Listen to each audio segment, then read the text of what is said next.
Louvado seja o nome do Senhor. Cumprimento a todos os irmãos com a paz do Senhor. Amém, amém, amém, amém.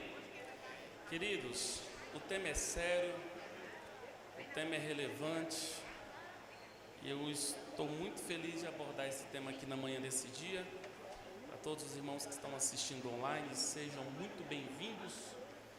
E uma vez mais vou voltar a dizer: o tema é relevante, o tema é sério, fala da grande esperança da igreja.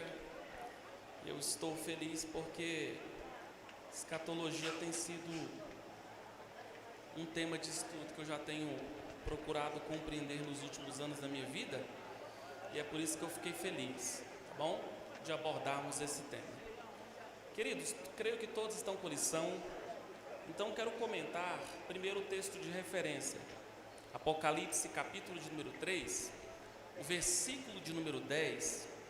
Jesus está falando com a sua igreja assim: como guardastes a palavra da minha paciência, também eu te guardarei da hora da tentação que há de vir sobre todo mundo, para tentar os que habitam na terra. Olhe bem para cá, vou começar a aula, e aquilo que eu estou falando nas nossas congregações, eu vou dizer aqui na nossa igreja mãe. Toda vez que eu ensino, falo, abordo o seminário de Apocalipse, eu abordo com a perspectiva do credo assembleiano mesmo. Moisés já disse aqui, vou voltar a repetir. A Assembleia de Deus ganhou seu tratado hermenêutico quando completou seu centenário. O que isso implica em dizer? Implica em dizer que o nosso credo basicamente tem que ser aquilo que nós acreditamos, ensinamos e pregamos. E o que o credo assembleiano ensina, acredita e prega? Que a igreja não passará pela grande tribulação. Isso está perfeitamente estabelecido no artigo 3 do credo das Assembleias de Deus. A igreja não passará pela grande tribulação. Então, basicamente, o que é que se tem? Dentro dessas arenas teológicas, nós temos três linhas de interpretação. A primeira é que a igreja não passará pelo período da grande tribulação. E a pergunta é: Starley, o que será o período tribulacional? Vai ser um período descrito por Jesus em Mateus capítulo 24 e Lucas capítulo 21. E aonde é que esses textos estarão inseridos no livro de Apocalipse? Segundo o nosso próprio credo, a partir do capítulo de número 6 até o capítulo de número 19 do livro de Apocalipse, basicamente nós vamos ter os acontecimentos do período tribulacional. Nós temos a abertura de 7 selos, nós temos o soar de 7 trombetas, o derramar das 7 taças, nós temos a ascensão da trindade satânica, a vinda das 2 testemunhas, e todos esses eventos acontecendo, o levantar da Babilônia, a queda da Babilônia, quando o céu será rasgado e Cristo arrebatará. Então, a grande questão é: o que é que nós acreditamos? Que a igreja não passará por esse momento tribulacional. Segunda consideração a ser abordado aqui: a grande tribulação não vai ser nada mais, nada menos do que a ira de Deus sobre a terra. E eu vou voltar a dizer, eu não acredito que a igreja estará passando por debaixo dessa ira. Muito embora, como a linha tanto pré-tribulacionista quanto pós-tribulacionista, as duas vão ter suas fragilidades. Mas isso nem leva ninguém nem para o céu nem para o inferno. Preciso deixar isso bem claro também, tá? Mas ao mesmo tempo é importante nós ficarmos atentos, porque vou voltar a dizer, é basicamente essa linha que eu acredito, e é sobre isso que nós vamos tratar aqui nessa manhã. Então Deus abençoe a todos os irmãos que estão aí, Deus abençoe nossos pastores, nossa bispa, e eu acredito que no mínimo essa lição será muito relevante para nós hoje, tá bom? 1 Coríntios capítulo de número 15, o nosso texto de referência, vai abordar sobre os processos do arrebatamento da igreja. Primeiro, Paulo já começa assim, em 1 Coríntios capítulo 15, verso 51. Eis que vos digo um mistério, na verdade, nem todos dormiremos, mas seremos transformados. Olhe bem para cá. Você sabe que a Bíblia de Gênesis a Apocalipse, ela está dividida em doutrinas. Então nós temos teontologia, doutrina de Deus, Deus cria o homem, antropologia, a entrada do pecado, hamartiologia, a promessa de Cristo, cristologia, a doutrina da igreja, eclesiologia, e o finalizar de todas as coisas, escatologia. Quando Paulo começa abordando a igreja de Corinto, e eis que vos digo um mistério, significa que ele vai inaugurar um período de conteúdo que não é abordado em nenhum outro texto da Bíblia. Então, o que ele vai falar frente à igreja de Corinto é justamente algo que não está descrito nos outros textos da Bíblia. Ele começa dizendo: olha, eu vou dizer para vocês e vou explicar o mistério, eu vou descortinar o processo do arrebatamento. Ele começa: na verdade, nem todos dormiremos, mas seremos transformados. E ele vai abordar em 1 Tessalonicenses capítulo 4, a partir do versículo 16, sobre esse processo. Ele vai dizer: porque o mesmo Senhor descerá do céu com alarido. Essa aqui é uma expressão de outra palavra que ele usará no mesmo versículo, que é trombeta. Porque o Senhor descerá do céu com alarido e com voz de arcanjo. E aqui eu preciso dizer para você que, segundo Paulo, nesse processo do arrebatamento, ele é enfático em usar a expressão arcanjo. O prefixo arc significa chefe. Ele está querendo dizer que a vinda de Cristo vai ser precedida pelo anjo-chefe. E muitos acreditam que a Bíblia vai apresentar a tese de 2 arcanjos. Eu acredito que é uma só. Que esse título arcanjo só pode se referir ao arcanjo Miguel, que é descrito, pastor Lodemir, inclusive nas páginas do Antigo Testamento. E o que ele vai dizer? Ele vai descer, ele vai ser precedido pela voz do arcanjo e com a trombeta de Deus. Preciso também te relembrar que a trombeta nas páginas da Bíblia era utilizada em 3 situações. Das 3 eu destaco 2. Era para preceder movimentos de guerra. Por quê? Porque a grande tribulação vai ser um período de guerra, período de dificuldade, período de fome, período de escassez, e ao mesmo tempo era anunciar a chegada do rei. Há relatos históricos que vão mostrar que quando Nabucodonosor domina justamente o reino do sul, a entrada de Nabucodonosor dentro da sala do trono foi precedida pelos toques de trombetas. Ou seja, a trombeta representa a seguinte tese: um rei está se aproximando. De fato, Paulo vai dizer que ele vai descer com voz da trombeta de Deus, e os que morreram em Cristo, e aqui isso aqui é interessante demais, porque ele vai começar explicando o processo, um por um, fase por fase. Ele vai dizer: olha, primeiro, aqueles que morreram em Cristo, eles vão ressuscitar primeiro. Depois, ele vai apresentar o segundo processo do arrebatamento. Depois, ele usa essa expressão nós, pois ele de fato acreditava que o corpo dele não passaria pela morte. Depois nós, os que ficarmos vivos, seremos arrebatados juntamente com ele nas nuvens, e vamos encontrar o Senhor nos ares, e ele vai fazer uma garantia: e nós estaremos sempre com o Senhor. E a orientação bíblica é: vocês devem consolar uns aos outros com essas palavras. Qual palavras? Primeiro, o arrebatamento não faz parte de uma promessa condicional. Todas as promessas de Deus na Bíblia vão ser divididas em 2 partes. Primeira parte, promessas condicionais. Lembra de 2 Crônicas, capítulo 7, verso 14? Se o meu povo, que se chama pelo meu nome, começa: se humilhar, orar, buscar minha face, converter dos seus maus caminhos, então ouvirei dos céus, perdoarei seus pecados e sararei a sua terra. O que Deus está dizendo? Simples: caso o povo não ore, não converta dos seus pecados, não converta o seu coração, não tem oração ouvida, não tem pecado perdoado e não tem terra sarada. Isso é uma promessa condicional. Nós fazemos, Deus faz. Nós não fazemos, Deus não faz. A doutrina do arrebatamento não é assim. Eu fazendo ou não, acreditando em Deus ou não, acreditando na Bíblia ou não, o arrebatamento da igreja vai acontecer. Amém? Amém, amém, amém? Então vamos entrar no tópico de número 1. Diz assim: a esperança para os que morrem em Cristo.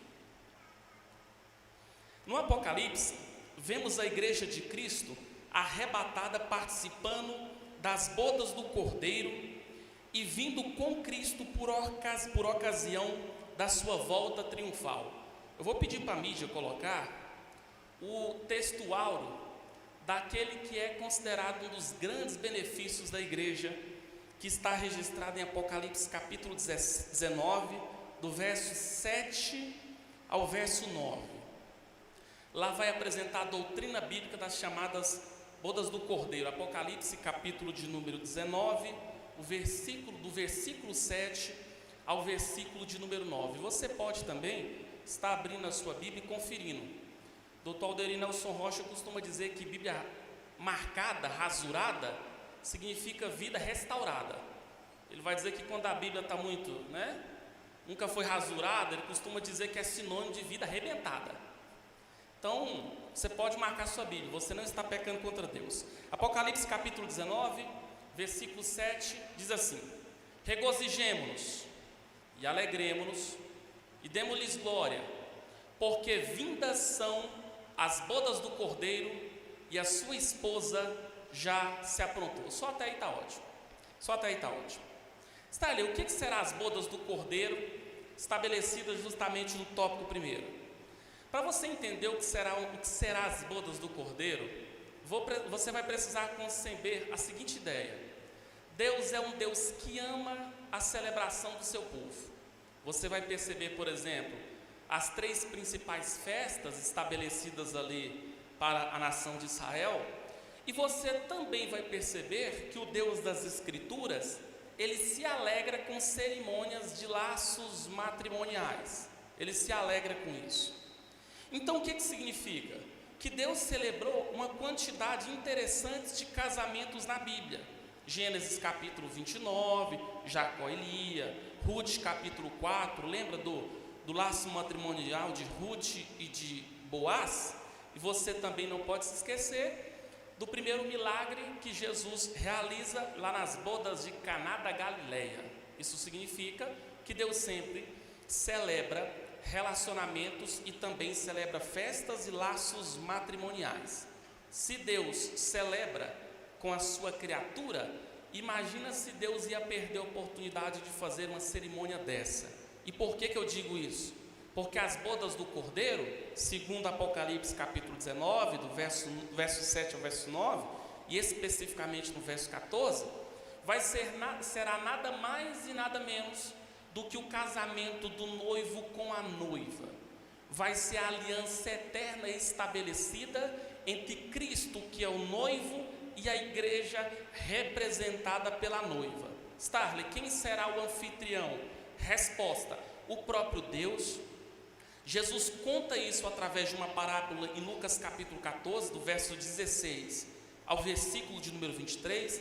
Starley, quem será o noivo? Mateus capítulo 3, verso 17, vai dizer que o noivo será o próprio Cristo. E quem será a noiva? Na proposta de Paulo, a noiva será a própria igreja. Então a pergunta é: o que será as bodas do Cordeiro? Será justamente a aliança eterna entre o noivo, que é Cristo, e nós que somos a igreja. Essa é a esperança de todo cristão. Amém? Tudo isso que eu estou abordando vai ser muito importante para você compreender os tópicos que estarão vindo a seguir. Então, deixa eu te falar aqui algo. De uma perspectiva pré-tribulacionista, acredita-se que, crave bem atenção no que eu vou lhe falar, acredita-se que só a igreja que subirá no arrebatamento da igreja passará pelas bodas do Cordeiro. Você vai perceber exatamente isso, levando em conta que aquilo que o pastor Paulo Roberto aplicou na nossa primeira lição, que o arrebatamento da igreja, que o arrebatamento em si como um todo, ele vai se dar em 3 fases. Primeira fase seria justamente as primícias, que seriam aqueles 24 anciãos assentados no trono. Acredita-se, e nós teólogos somos unânimes em dizer que aqueles lá não são anjos. Acreditam que são justamente almas que subiram com Cristo quando Cristo sentou-se aos céus. Isso seriam as primícias. Segundo, seria a grande colheita. A grande colheita seria o arrebatamento da igreja. E a terceira seriam os chamados rabiscos da terra. O que seriam os rabiscos da terra? Simples. Serão pessoas que irão retornar para Cristo e, retornando para Cristo, farão uma aliança com Deus de verdade. E essas pessoas ainda, pela graça e pela maravilhosa pregação do Evangelho, vão retornar para Cristo, e retornando para Cristo, vão se converter e vão subir no arrebatamento da igreja, mesmo no período tribulacional. Os textos existem. Apocalipse capítulo de número 7, na abertura dos selos, João vai dizer que viu um anjo marcando a testa daqueles que vão servir a Deus. Segundo, Apocalipse capítulo de número 11, diz que Deus enviará 2 testemunhas para pregar o verdadeiro evangelho. Não se esqueça que o Deus da Bíblia não faz nada sem propósito. E se Deus enviará 2 testemunhas para pregar o evangelho durante 3 anos e meio, é porque, sem sombra de dúvidas, pessoas vão aderir à mensagem do evangelho no período da grande tribulação. Essa é justamente acontecimentos que o livro de Apocalipse vai narrar. Porém, como Apocalipse vai falar sobre as bodas do Cordeiro, será para a igreja que de fato subirá no arrebatamento da igreja. As bodas do Cordeiro não serão um privilégio estabelecido por aqueles que de fato vão se converter no período da grande tribulação. E talvez você pode estar se perguntando assim: mas Starley, se as pessoas não querem levar o evangelho agora a sério, vão querer levar no período da grande tribulação, as evidências bíblicas eu já dei. Mas, irmãos, deixa eu te falar aqui bem claro, tem gente que só vai debaixo de pancada mesmo. Tem gente que só vai debaixo de perseguição mesmo. Eu preciso deixar isso bem claro. Então, sem sombra de dúvidas, não se esqueça. Por exemplo, o anticristo, ele vai, por permissão de Deus, conseguir ceifar a vida das 2 testemunhas. O texto vai dizer que o cadáver das 2 testemunhas ficarão expostos bem na praça da cidade santa, ou seja, Jerusalém.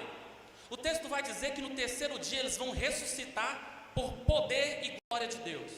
E o texto vai dizer que na ressurreição, a Bíblia vai dizer que os que viram esse fato vão dar glórias ao nome do Senhor, uma referência à conversão do Evangelho.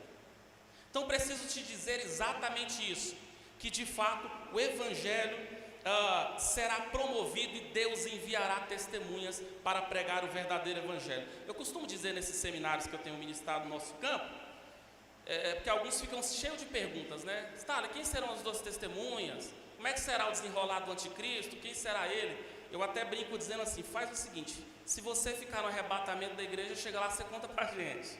E a pergunta é: quem que quer ficar? Ninguém. Então a ideia é, a proposta da igreja, irmão, só está esperando se subir no arrebatamento, só isso, né? Só isso, amém? Então deixa eu te falar algo, isso serão as bodas do Cordeiro. Agora, irmãos, uma cerimônia de um casamento, Jesus prefigurou isso na parábola das 10 virgens. Se a Santa Ceia aqui já é gloriosa, imagina uma Santa Ceia celebrada, aonde de fato o próprio Cristo vai de fato servir a própria igreja, servir a noiva. Essa é a esperança da igreja. Eu estava fazendo análise sobre a pregação do movimento pentecostal, desde quando se estabelece no Brasil, no ano de 1910 com a Congregação Cristã do Brasil e no ano seguinte com a Assembleia de Deus. Pregação do movimento pentecostal se dividia em 2: glossolalia, o batismo com o Espírito Santo, e escatologia, a volta de Jesus. Isso foi até 1940. De 1940 para frente, nós temos nada mais, nada menos do que a pregação mudando, mas é bíblica. Qual pregação? A cura divina e a volta de Jesus.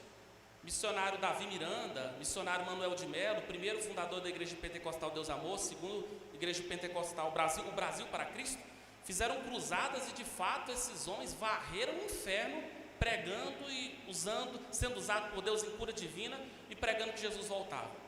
O problema é que a partir da década de 70 o discurso mudou, abriram mão da escatologia e inseriram prosperidade. E qual que é o discurso? Para que é que eu vou querer ter casa no céu, sendo que eu posso ter um belo patrimônio aqui na terra? E nós não podemos nos esquecer que a esperança da verdadeira igreja não é aqui na terra. Aqui somos peregrinos, a esperança da igreja será o céu. Amém? Então, amém. Tópico de número 1. Diz Cristo, as primícias dos que dormem. Diz assim: a Bíblia deixa claro que este não é um assunto apenas para teólogos e líderes, mas um assunto que todos devem aprender. 1 Tessalonicenses, capítulo 4, verso 13, diz assim: acerca destas coisas, irmãos, eu não quero que sejais ignorantes. Ignorância aqui não significa brutalidade. Ignorância aqui significa ausência de conhecimento. É importante nós lembrarmos, e aqui eu preciso dizer para todos os irmãos, que a volta de Jesus, pastor Josafá, é algo que tem que ser pregado, ensinado. E desde quando eu via e ouvia o pastor Paulo Roberto ensinar, quando eu congregava no balneário, foi um tema que chamava muita atenção. Apocalipse não é fácil. E é por isso que muitos dos nossos pastores, dos pastores das nossas congregações, têm me pedido para ir lá explicar os 22 capítulos. Alguns pedem 4 semanas, outros 6 semanas. Alguns ligam para o pastor Abinai pedindo 10, 12 semanas. Aí já passa a ser demais. Mas esse é um tema sério, que precisa ser pregado. E muitos até dizem: Starley, mas não há quem pregue. Não há quem pregue porque os pregadores de fato não se atentam a entender sobre Apocalipse, a de fato explicar sobre Apocalipse. E é uma mensagem séria, bíblica. Jesus estabeleceu grande parte do conteúdo da sua pregação a aplicar justamente sobre o arrebatamento. Por quê? É aquilo que eu já disse em cima desse púlpito. Se Gênesis é o livro do início, Apocalipse será o livro do final. Se no Gênesis Deus cria, Apocalipse vai cravar a bandeira que no livro de Apocalipse vai ser o finalizar da história da civilização humana. Apocalipse vai mostrar uma série de coisas e doutrinas sérias. Apocalipse existe nos seus 3 tempos: passado, presente, futuro. Apocalipse existe em linguagem literal, linguagem simbólica. E todos esses desafios, eles existem, e de fato eles existem, para que nós derrubamos essas barreiras e nós ensinamos sobre Apocalipse. E se eu te perguntar quem é os mestres que você se recorda, que de fato são especialistas em Apocalipse, provavelmente você não vai encher justamente a sua mão para contar, porque são escassos, são poucos. E os poucos que existem, eles de fato, eles costumam ser muito solicitados. Mas nós não podemos nos esquecer, Apocalipse é a mensagem central do verdadeiro evangelho, principalmente com outras doutrinas bíblicas. Apocalipse é um livro que encanta. Seus 22 capítulos vai falar do triunfo da igreja. E foi pregando Apocalipse que basicamente os nossos pais da igreja levaram almas e muitas pessoas a servirem a Deus com a mensagem bíblica, séria e cristocêntrica. Agora a grande questão é entender algumas coisas. Primeiro, se Paulo aborda que na questão do livro de Apocalipse nós não podemos ser ignorantes, do que de fato Paulo estava falando? Paulo estava falando acerca daqueles que dormem. E não se esqueça que quando a Bíblia, isso aqui o pastor Abinai já falou, quando a Bíblia apresenta a questão do dormir, não está falando sobre descansar porque eu estou cansado. A Bíblia basicamente está falando sobre a morte. E a pergunta é: a morte é um tema escatológico? Eu quero lhe garantir que sim. Perguntas que a Bíblia de fato nos infere: qual é a causa da morte? Lembra do que Paulo falou? Em Romanos capítulo 5, verso 12, ele vai dizer que por um homem veio o pecado, pelo pecado veio a morte passou a todos os homens e é por isso que todos pecaram.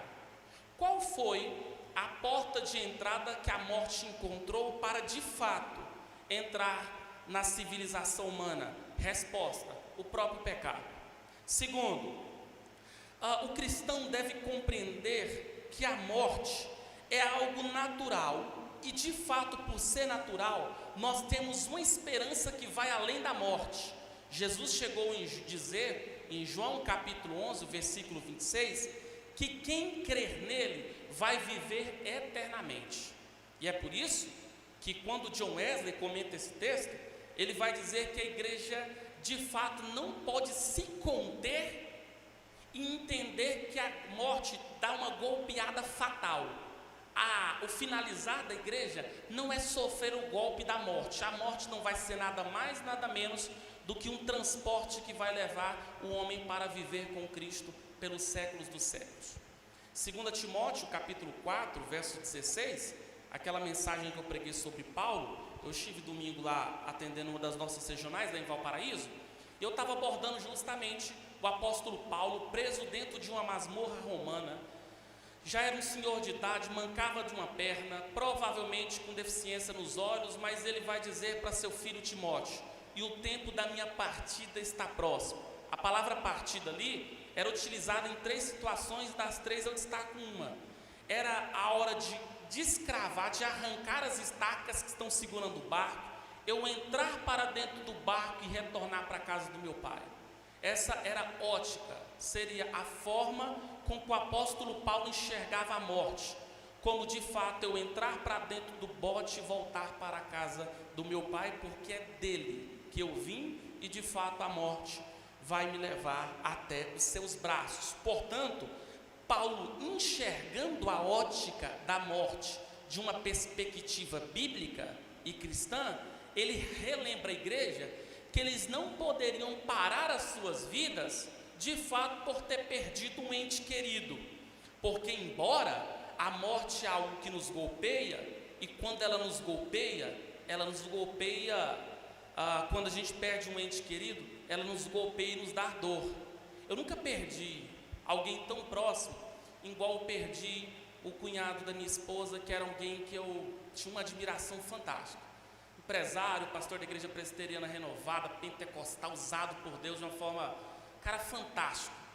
E eu me lembro no dia que eu acordei pela madrugada, que eu vi a Luíla passando para a cozinha e perguntei para ela o que estava acontecendo, e quando ela me deu a notícia, de fato a morte ela golpeia, mas a esperança é justamente que nós vamos nos encontrar com todos esses salvos e salvas em Cristo Jesus, não é? Essa é a esperança da igreja. E quantos aqui tem essa esperança? Que bênção, irmãos, que bênção.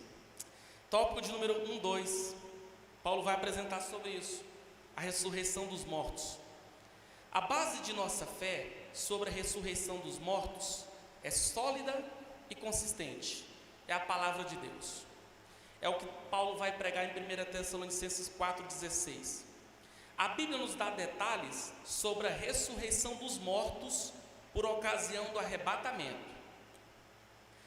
No momento que for tocada a última trombeta, o Espírito Santo, assim como ressuscitou a Cristo dentre os mortos, a primícia dos que dormem, ressuscitará os salvos para a vida eterna. Então, primeira coisa que eu vou relembrar você: como será o processo do arrebatamento da igreja? Deus descerá dos céus e será precedido pelo tocar de uma trombeta, justamente pela boca de um arcanjo. Segundo, aqueles que morreram em Cristo ressuscitarão. Inclusive, Dr. William Barclay, quando comenta esse texto, ele vai comentar dizendo que a morte não vai ter poder de segurar ninguém para apresentar-se a Deus. Apocalipse capítulo 20 é um dos textos mais sérios apresentados no livro de Apocalipse. Será a doutrina bíblica do juízo final. João chega a dizer, pastor Lucas, que ele viu o mar dar os seus mortos. O que significa isso? Os elementos da natureza não darão conta de segurar todo ser humano, qualquer ser humano, nenhum ser humano, apresentar-se perante Deus e o enfrentá-lo, de fato olhando nos olhos e tendo que confessar os seus pecados. A diferença é que o tribunal dos céus não é corrompido igual aqui da terra, e de fato João chega a apresentar na doutrina bíblica do juízo final, serão abertos 2 livros. Um é o livro de fato da constituição do reino dos céus, a Bíblia. Segundo será o livro da vida. Deus de fato convocará todo ser humano para se apresentar perante Ele, porque Ele vai explicar por que é que essa pessoa está indo para o inferno.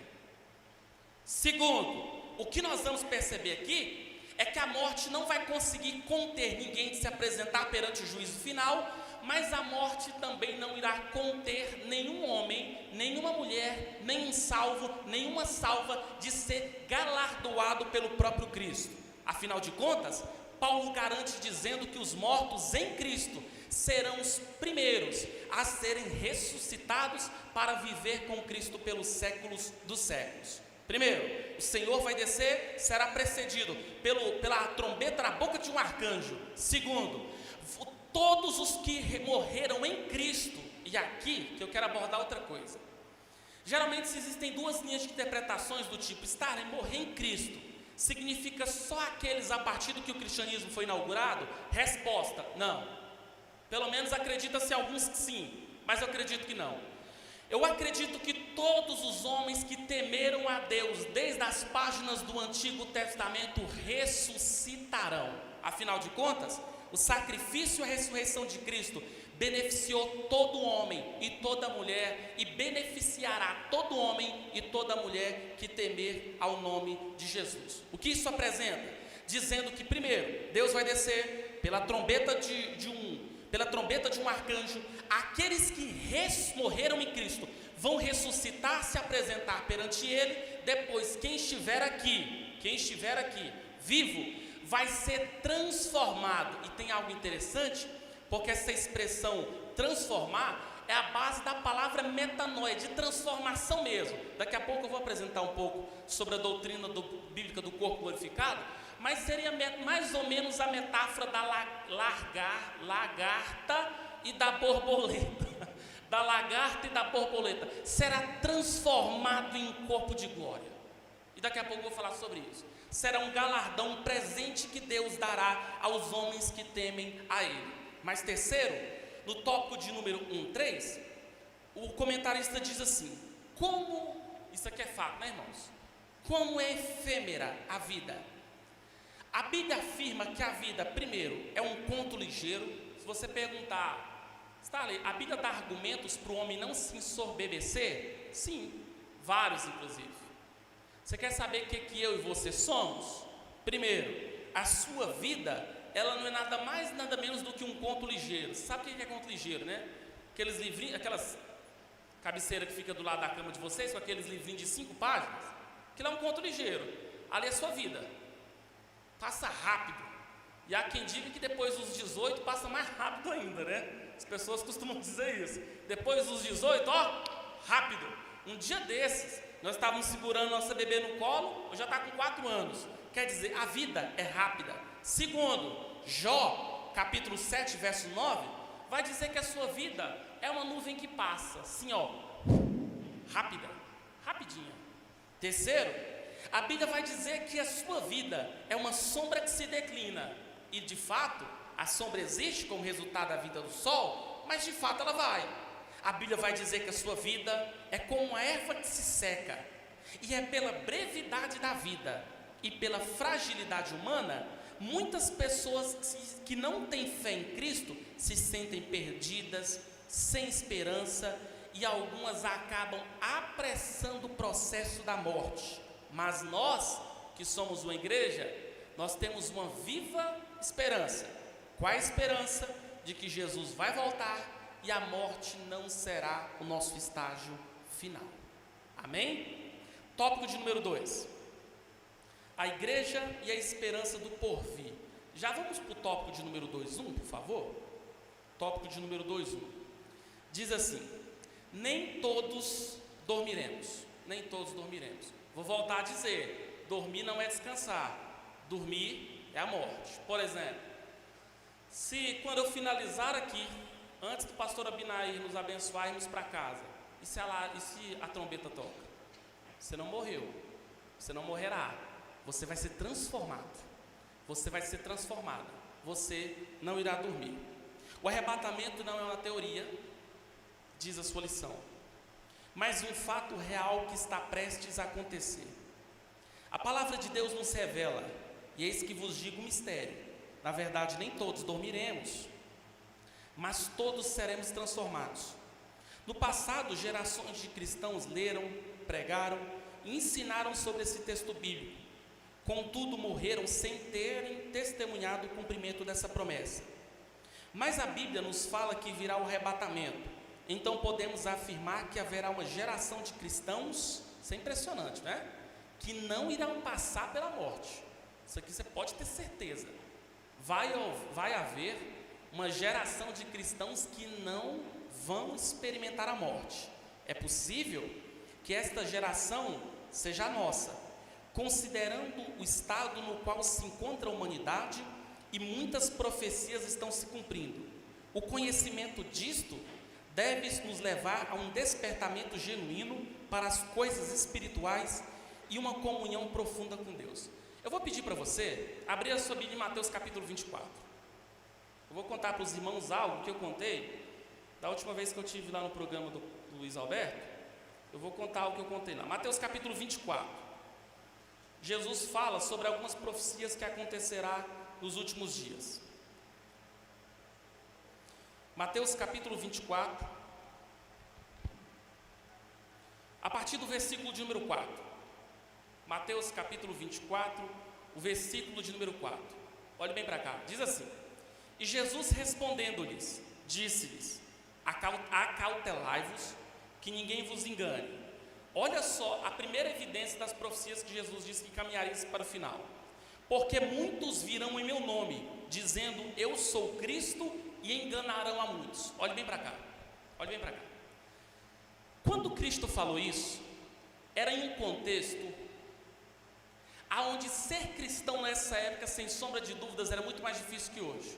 Não tinha igreja, não tinha nossas conferências, nossos eventos, nossas vigílias, não tinha isso. Na verdade, o Novo Testamento ainda não estava sendo, vivenciado.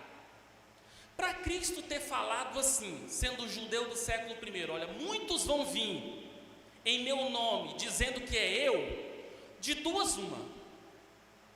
Ou ele era um megalomaníaco, ou de fato ele está falando a verdade. E megalomaníaco ele não era, ele falou a verdade. Preparem-se, porque daqui para frente muitas coisas vão acontecer. Uma delas é, muitos vão rogar para si o título dizendo que eu sou Cristo, sou Nazareno, sou eu que posso libertar. E você já tem percebido que isso tem acontecido ao longo da história. Segunda evidência, o versículo de número 5, ele ainda repete a mesma coisa. Mas olha só o verso 6. E vocês vão ouvir de guerras e rumores de guerras. Agora olha para cá, olha bem para cá. Talvez você me pergunte assim, mas Starley, guerras e rumores de guerra é algo que todavia aconteceu. Então alguém que debateu lá na Rádio Paz falou, mas todavia aconteceu. Agora você sabe o que impressiona? Fala agora com o professor de história. Existem, antes do século I, 40 guerras, viu algo? 40 guerras datadas pela história, desde a época dos Sumérios. Só que depois que Cristo apresentou esse discurso, em Mateus capítulo 24, depois do século I, sabe quantas guerras estão datadas? E eu não estou registrando essas que estão acontecendo, porque não é só a guerra da Ucrânia e Rússia, nós temos outras guerras em acontecimento. 172 guerras aconteceram de lá para cá. Antes do século I, 40 guerras datadas pela história. A partir do século I, 172 guerras, mostrando que de fato as profecias de Jesus estão se cumprindo. O arrebatamento da igreja está todo dia mais perto para acontecer. Sem contar as outras coisas que eu não vou comentar, mas os irmãos de fato vão perceber. Todavia, nós não podemos nos esquecer que essa é uma bandeira cravada por Cristo e de fato esse mundo irá se acabar em destruição, em guerra. Afinal de contas, é aquilo que eu falo para os meus alunos lá no seminário. Quando o Cristo abre o livro e ele deslacra os 7 selos, quando João diz que viu aparecer o cavalo de cor branca, o de cor vermelha, o de cor preta e o de cor amarela, o de cor branca com arco, de cor vermelha com espada, de cor preta com a balança e o de cor amarela com a própria morte, assentado sobre esse cavalo, o inferno como arma, não se esqueça do que João fala. João diz assim, é o Cordeiro quem abriu o livro,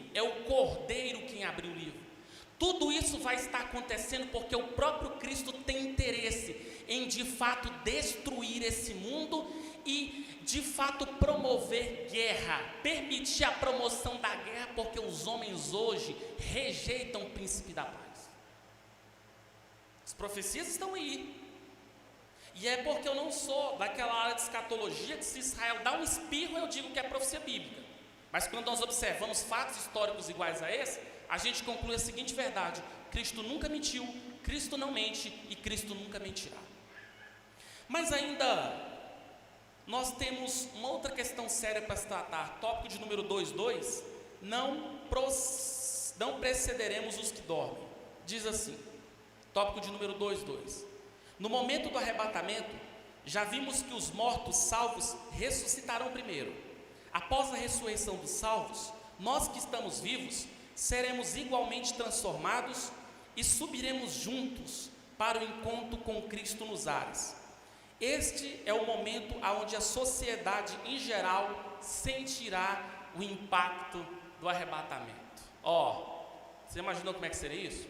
Eu estava fazendo uma análise ontem sobre o censo do IBGE sobre os cristãos no Brasil. E tem algumas coisas que eu achei interessantes. Quais são as cidades do Brasil onde existem mais cristãos? O Quarteto Girardi esteve conosco aqui na nossa vigília. Eles estavam cantando lá, Alto Caparaó, Minas Gerais. Hoje é a cidade, segundo o censo de 2010, que tem o número mais de cristãos. Depois, Goiás leva o segundo, terceiro e o quarto lugar, né? Agora, observe, por exemplo, a Assembleia de Deus de Cristianópolis leva o prêmio, presidente. Não sei quem preside lá, mas... Segundo, aqui me dizem vocês, Guaraíta é um município de Itapuranga ali, não é? É município? Ali, cidadezinha? Cidade, Guaraíta. Pastor Dilon, pelo jeito, não brinca não, né? E Palestina de Goiás. Agora, com certeza, nessas igrejas, tem irmãos que dirigem ônibus, tem irmãos que são vendedores, tem irmãos, né, que trabalham em todas as áreas. Imagina assim, no abrir e no fechar de olhos, esses irmãos dirigindo o ônibus, sumir. O arrebatamento da igreja acontecer. O que eu estou querendo dizer é que o mundo vai sofrer um impacto do mais alto nível. Do mais alto nível. Eu apresentei justamente essas 4 cidades, Alto Caparaó, Cristianópolis, Guaraíta e Palestina, para dizer que tem cidades, irmãos, que muita gente é cristão e que teme ao nome de Jesus. E quando esse arcanjo tocar a trombeta, essas pessoas simplesmente irão desaparecer. Então essa é uma mensagem que nós devemos acreditar. Agora você sabe o que mais impressiona além disso? Tópico de número 2:3 diz assim: todos seremos transformados. Uma pergunta importante surgiu na igreja de Corinto. É a pergunta uma das que eu mais ouço quando eu abro espaço para pergunta no seminário de escatologia. Mas alguém diz: como ressuscitarão os mortos? Em que corpo virão? Perguntinhas. Será que no corpo glorificado? Como é que deve ser? Qual será a sua essência? No corpo glorificado, é a pergunta que mais sai. Vamos nos lembrar uns dos outros, sim ou não? Vou começar perguntando aqui. Quem aqui acredita que nós não vamos nos lembrarmos uns dos outros? É possível levantar a mão? Quem aqui acredita que nós vamos lembrar uns dos outros? Levanta a mão. Se eu desse uma folha branca com uma caneta e pedisse para você escrever as referências bíblicas, você daria conta? Porque uma coisa é acreditar, outra coisa é por que eu estou acreditando, né? Existe um texto célebre que vai apresentar os sentidos que estarão ativos no corpo glorificado. Agora olhe bem para cá e não se esqueça do que o Titi Starley vai falar. Primeiro, a expressão grega para corpo glorificado é soma pneumatikon, corpo espiritual. E vamos lá na parábola do rico e do Lázaro. Lucas capítulo de número 16. Lucas capítulo 16, vamos lá? Lucas capítulo 16. Vamos responder essas perguntas? Como será o corpo glorificado? Porque o que Paulo estava querendo dizer ao afirmar que todos nós passaremos por um processo de metamorfose? Lucas capítulo de número 16, eu acho que é isso mesmo, se for os irmãos, 19, 16, 19, 16, 19, olha aqui, olha bem esse texto, e você que está em casa, anote essa referência, porque aqui tem um texto interessante. Ora, havia um homem rico, e vestia-se de púrpura e de linho finíssimo, e vivia todos os dias regalado esplendidamente. Havia também um certo mendigo, chamado Lázaro, que jazia cheio de chagas à porta daquele, e desejava alimentar-se com as migalhas que caem da mesa do rico, e os próprios cães vinham lamber-lhes as chagas.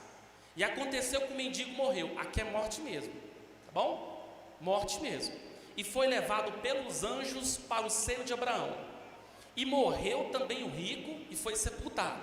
É morte mesmo, tá? Versículo de número 23. E no Hades, olhe bem para cá. Quando Cristo usa a expressão Hades, Cristo, ele fala de algo, e eles entenderam, somente pela mitologia grega ter sido disseminado no mundo, como Deus do mundo dos mortos, né? Seria um local, o chamado mundo dos mortos. É o que nós chamamos de antessala do inferno, tá bom? E no Hades ergueu os olhos, e estando em tormentos, então os dois estão mortos. Os dois estão mortos. O mendigo, seio de Abraão. O rico, lugar de tormento. E viu de longe a Abraão e Lázaro no seu seio. Deixa eu ver aqui, verso 23. Verso 23, volta para mim fazendo favor. E no Hades, ergueu os olhos, estando em tormento. Olha só o primeiro atributo que vai estar, o primeiro sentido que vai estar ativo nesse corpo. Ele viu. Os irmãos compreendem? Então deixa eu falar para você, no corpo, na alma, o sentido da visão vai estar ativo. Verso 24. E clamando disse: Abraão, meu pai, tem misericórdia de mim e manda que Lázaro molhe na água a ponta do seu dedo e me refresque a língua, porque estou tormentado nessa chama. Essa é a pergunta de 1 milhão. Qual? Como é que ele sabia quem era Abraão, sendo que Abraão tinha existido 3.000 anos antes dele? Só existe uma única resposta: o atributo da memória vai estar ativo. Terceiro, a Bíblia não para não, verso de número 25. Disse, porém, Abraão: filho, lembra-te de que recebeste os teus bens em tua vida. Percebeu o que Abraão mandou ele fazer? O verbo lembrar.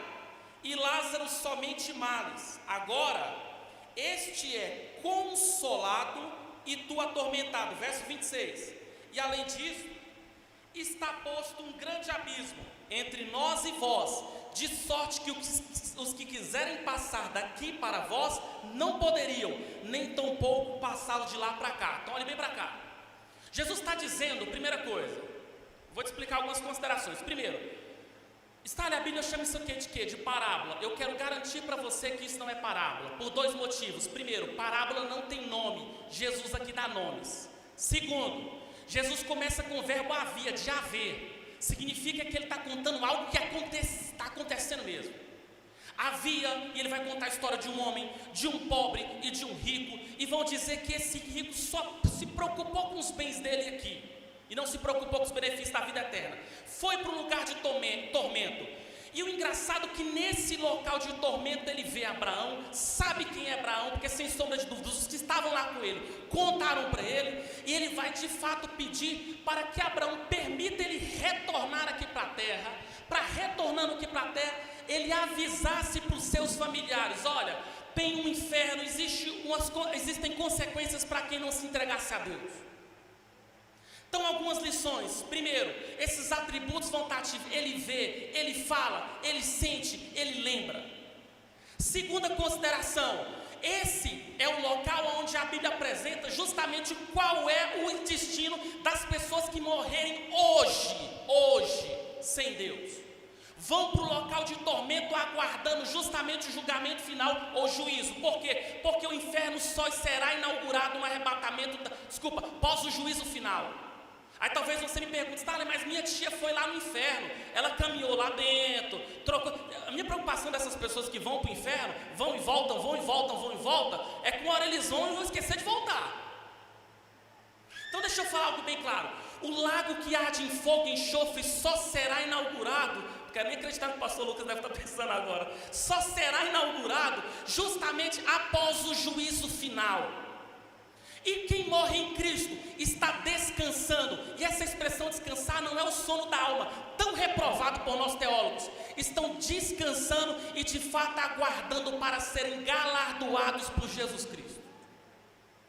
Então deixa eu falar algo para você. A morte não é nada mais e nada menos do que um transporte que vai nos levar para o seio de Abraão e de fato no arrebatamento da igreja nós vamos passar pelo tribunal de Cristo, e de fato o que a Bíblia vai nos mostrar é que seremos galardoados para o louvor e para a glória de Deus. E antes de mais nada, a Bíblia vai apresentar o nosso corpo glorificado. Nós temos uma referência? Sim. Qualquer dúvida que você tiver com o corpo glorificado, pergunte assim: Cristo fez? Cristo teve? Por exemplo, depois, muitas pessoas perguntam assim: o corpo glorificado se come? Se come? A pergunta é: depois que Cristo morreu e ressuscitou, retornou, ele comeu? Sim ou não? Sim. Cristo lembrou dos apóstolos? Sim ou não? Então, deixa eu te falar, na temática lembrança só existem duas linhas de interpretações. Uma que diz assim, que nós vamos nos lembrar, mas a alegria será tão grande, tão grande, tão grande, tão grande, tão grande, tão grande, tão grande, que de fato nós não vamos sentir as dores do pecado, porque o corpo glorificado, ele é totalmente imune ao pecado. Uma certa feita dentro da aula da FACEB, oh meu Deus, como eu amo essa faculdade. O professor Marcos Botelho fez um paralelo entre o corpo perfeito de Gênesis capítulo 3 e o corpo glorificado. Sabe o que nós concluímos? O corpo perfeito de Gênesis capítulo 1, capítulo 2, antes da queda, era um corpo perfeito, mas com potencial para pecar. Tinha tanto potencial que pecou. Eu vinha falando isso para o evangelista Antônio Sérgio.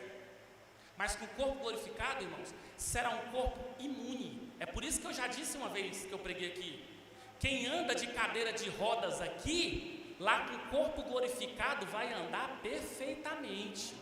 Quem enxerga com miopia aqui, lá com o corpo glorificado vai enxergar perfeitamente. Olha o Aldo dando pulo de alegria ali. O que significa? Quem sofre de depressão, com o corpo glorificado, a Bíblia diz que Deus enxugará dos nossos olhos toda lágrima e toda dor. E por fim, é dizer primeiro algumas considerações. O tópico 3: quanto tempo durará o arrebatamento da igreja? Será extraordinário? Extraordinariamente rápido. Deus não revelou a nós quando será o arrebatamento, mas revelou que será no momento. E aqui a palavra momento, aqui vamos apresentar justamente essa palavra grega átomo. Que o que é que um átomo é? É aquilo que não pode ser cortado e nem dividido, ou seja, a menor coisa possível. O que significa? Significa que o arrebatamento vai ser uma espécie de átomo, a menor partícula de um tempo, mostrando que, segundo Paulo, vai ser num abrir e um fechar de olhos. Depois, tópico 3:2: e quando o arrebatamento acontecer, encontraremos Cristo nos ares. Há dois aspectos importantes sobre o arrebatamento da igreja que não pode ser esquecido. O primeiro é que somente os que estão em Cristo participarão, É a primeira coisa que você precisa compreender. Aqueles que foram lavados pelo Evangelho. Apocalipse capítulo 7, verso 13 e 14 vão dar a identidade da igreja que estará sendo arrebatada por Cristo.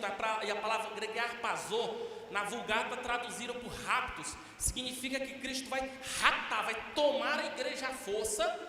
O mundo não vai dar conta de segurar a igreja, as leis da natureza não vai dar conta de segurar, ele vai arrebatar a igreja para si. Amém? E por fim, o segundo aspecto importante sobre o arrebatamento é que a igreja encontrará Cristo nos ares e ele não pisará na terra. E é por isso que nós acreditamos que o arrebatamento da igreja se dará em duas fases. O alarido da trombeta vai tocar, Cristo vai arrebatar, e no finalizar das contas, a sua ascensão em glória para Satanás, para a trindade satânica, para a batalha que vai acontecer nos últimos dias. Todos verão de fato o Cristo que aparecerá em Apocalipse 19, verso 11. E a promessa: estaremos para sempre com Cristo. Enquanto a vida aqui é breve e tudo é passageiro, temos a promessa com sua vinda de estarmos para sempre com Cristo. Jesus prometeu que onde Ele estiver, nós estaremos com Ele. Antes de ser crucificado, Jesus intercedeu pelos discípulos e por toda a igreja, para que estejamos sempre com Ele e vejamos a sua glória. A promessa final ao que vencer na carta à igreja de Laodiceia é de que nos assentaremos com Cristo no seu trono e reinaremos para Ele. Por fim, eu quero devolver, ainda falta nesses últimos minutos, dizendo que a bandeira da igreja é descrita em uma grande lição apresentada pelos textos bíblicos. Primeiro, você vai perceber que o último versículo do livro do profeta Malaquias, o Antigo Testamento, ele vai finalizar-se com uma palavra de maldição. Mas o livro de Apocalipse vai finalizar com a palavra de bênção. Mas antes dessas palavras de bênção, Apocalipse vai apresentar o grito da igreja, que subirá com Cristo nos céus. E o grito sempre será: Maranata, ora vem Senhor Jesus. Deus abençoe.